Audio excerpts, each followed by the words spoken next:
You're listening to the European Parliamentary Research Service podcast on a new EU proposal on crowdfunding. More and more companies and individuals are turning to crowdfunding to help finance their dreams. But without common rules across the EU, crowdfunding platforms have a hard time scaling up their operations.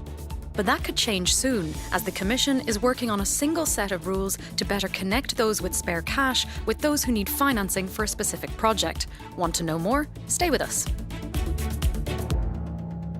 The word crowdfunding has slowly made its way into our economic vocabulary, but what does it mean exactly?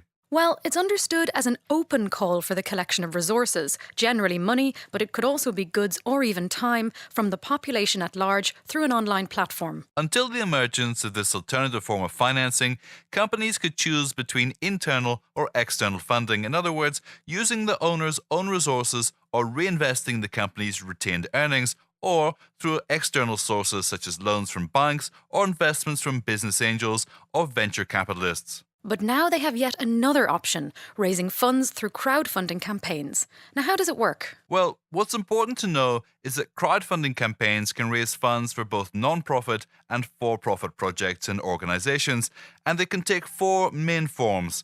They can be donation-based campaigns where people do not receive any reward for the contributions except for some tax deductions, reward-based campaigns where people receive goods or services in exchange for the contributions, lending-based campaigns where people receive interest payments in exchange for their financial support, or equity-based campaigns where the compensation for investors is shares in the venture. Now, the first two are known as crowd sponsoring and the latter two as crowd investing, which is the category the Commission proposal focuses on. But how tightly regulated is this new area? Well, that's precisely the problem, that each member state has more or less designed its own rules, resulting in substantial differences as regards the conditions under which platforms can operate, the scope of their activities, and the licensing requirements that apply to them. Due to this fragmentation and the high compliance and operational costs, crowdfunding platforms face big challenges when trying to operate at EU level, and cross-border flows remain very limited. So it's not surprising that the EU market for crowdfunding remains seriously underdeveloped in comparison to that of other major world economies. The question is, how is the Commission planning to remedy the situation? Stay with us.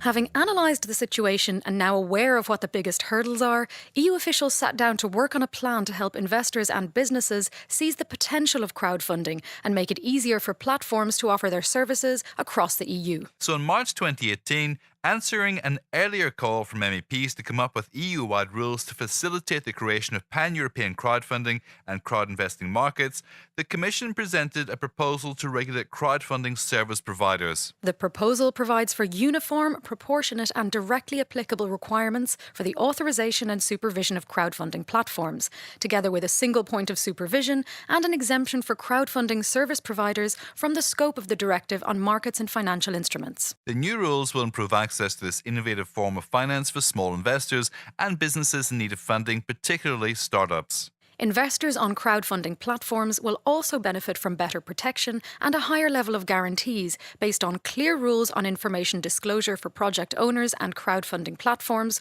rules on governance and risk management, and a coherent approach to supervision. But be aware, the Commission proposal will only apply to those crowdfunding services entailing a financial return for investors, such as investment and lending-based crowdfunding. So when will the new rules start applying? Well, we're still at a very early stage. The Commission's proposal is currently being examined by national parliaments, and both in the Parliament and the Council, they're still putting their teams in place and finding lead MEPs to follow the file, so it'll take a while. You're listening to the European Parliamentary Research Service podcasts.